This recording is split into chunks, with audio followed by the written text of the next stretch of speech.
there is a moment you already know, and you almost never name it out loud.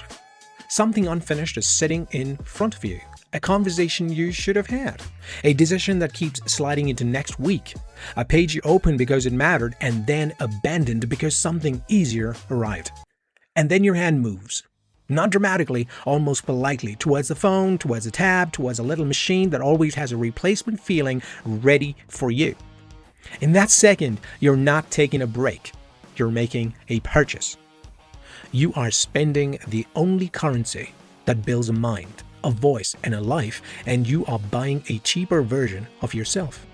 Now, most people will not admit that, because if they admitted it, they would have to change the way they spend their hours. And changing the way you spend your hours is harder than changing your opinions. So they keep the opinions, and they keep the confusion. And they call the confusion stress, politics, bad luck, the system, or just how life is right now. Tonight, I want to put their seat on the table. You are not only living through a noisy world, you are paying for your own confusion.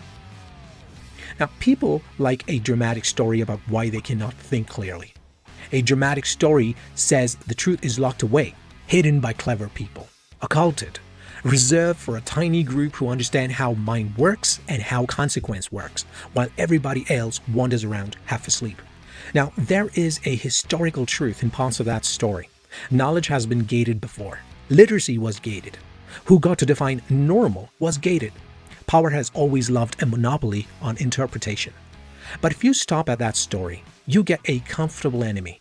You get someone else to blame for the state of your own attention. Now, here is the less flattering update. A lot of the information you need is no longer hidden in a vault. It is available, free, and embarrassingly close. What changed is the method. The modern method does not always need to conceal the truth. It only needs to make sure you never stay with it long enough for it to cost you anything. So it distracts you, amuses you, outrages you, exhausts you, and lets you walk past the harder knowledge on purpose while still feeling like a serious person. That is not science fiction, my friend. That is a Tuesday. And it works because it does not feel like surrender, it feels like relief. If somebody steals your wallet, you notice, don't you? If something steals your attention for 3 hours, you call it rest. That is how smart people go broke in the only market that never closes. I need you to hear this in ordinary language, not spiritual costume. Whatever you repeatedly pay attention to becomes the raw material of your thinking. And whatever you repeatedly think becomes the raw material of your speaking. And whatever you repeatedly speak and do becomes the raw material of your conditions. Not instantly, not magically, not in a vision board way that pretends other people have no free will, but slowly, collectively, and mercilessly. You're not the sole author of reality. Other people choose to, right? A cruel act against you is not automatically proof that you manifested it. That kind of thinking is just blame wearing perfume. But you're also not a spectator. You are a co-author. Your attention is one of the pens. When enough people in a family, a team, a company, or a culture feed on the same poisoned stream, panic, contempt, half-true takes, and endless novelty, the shared pool gets dirty. Then everybody swims in it and acts shocked by the smell. So when your life feels chaotic, do not begin with the universe. Begin with the purchase history. What did you take in? What did you refuse to process? What did you act on before you understood? Because there is a simple pipeline under almost every adult disaster.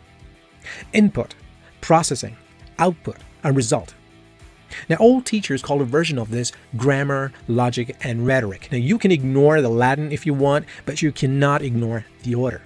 If you take in garbage and speak immediately, you do not become efficient. You become a distributor. If you collect information and never process it, you do not become wise, you become cluttered. And if you understand and still will not act, you do not become careful, you become a museum of unused insight. And if you live that way long enough, confusion stops feeling like a mood. It starts feeling like your personality. That is the receipt. Now, picture a hard conversation. Someone challenges you. Let's say a boss, a partner, a colleague who has decided volume is a form of proof. Your chest tightens before your mind has even finished hearing the sentence. In that tightness, most people fall into one of two cheap identities. The first identity dominates. You get sharper, harder, more certain than your evidence. You talk as if control were the same thing as clarity. You may win the exchange. You often lose the relationship, the room, or the truth. Later you tell yourself you were just being direct. The second identity yields. You soften too early. You agree to kill the tension. You nod while something in you knows the nod is a lie. You rent peace with your self-respect as collateral. Later you tell yourself you were being mature. Now, domination and yielding look like opposites. They are often twins, but are run by the same contractor, fear. Now, fear is not only a feeling in this picture. Fear is a shutdown command. It closes you. It makes certain information intolerable because that information would require responsibility, courage, or a change in identity. When fear closes you, you stop learning in real time. You start defending a story about yourself. That is why so many intelligent people sound stupid under pressure. Intelligence did not leave the building. Openness did. And once openness is gone, you bounce between masterthink and servant-think, between forcing the room and disappearing inside it. And you call the bounce flexibility. It is not flexibility. It is the absence of self-rule. I know this pattern from the inside. I have answered messages I should have sat with. I have chosen the cheaper relief of reaction over the expensive work of understanding. I have called it urgency when it was only anxiety wearing a calendar. So I am not preaching from a mountain. I am describing a trap I have paid for. Now, people want freedom the way they want a product. More options, more autonomy, more nobody tells me what to do. But freedom without self-rule is not liberation. It is loose electricity.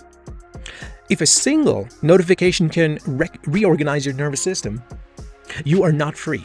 You are available to every agenda with better timing than your own. Sovereignty is the only sense that matters here. It is not a costume and not a political slogan for this episode.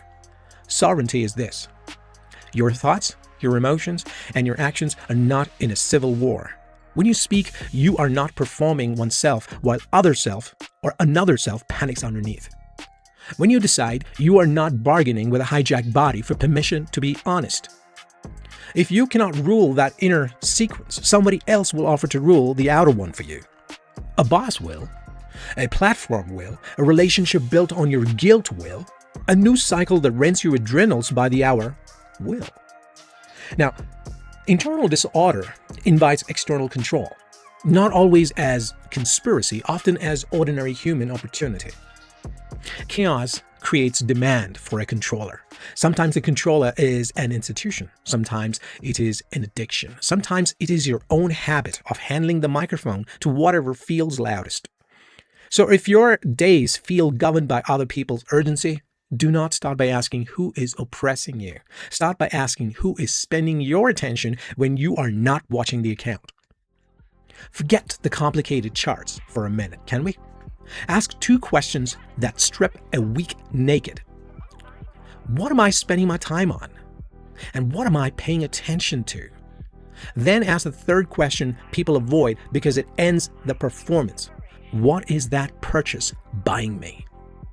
If the return is clarity, skill, steadier speech, cleaner relationships, courage with proportion, keep investing. If the return is jittery certainty, secondhand rage, envy, numbness, and a mind that cannot finish one hard thing without reaching for a smaller dopamine, you already know what to do. You just do not want the bill to become conscious. Because once the bill is conscious, I don't have time gets harder to say. Usually, you did have time. You spend it on things that cannot love you back. That's it. Now, time and attention are not vibes. They are the budget from which every other success is later rented. Money can follow skill. Skill follows understanding. Understanding follows what you were willing to attend to when attention cost comfort.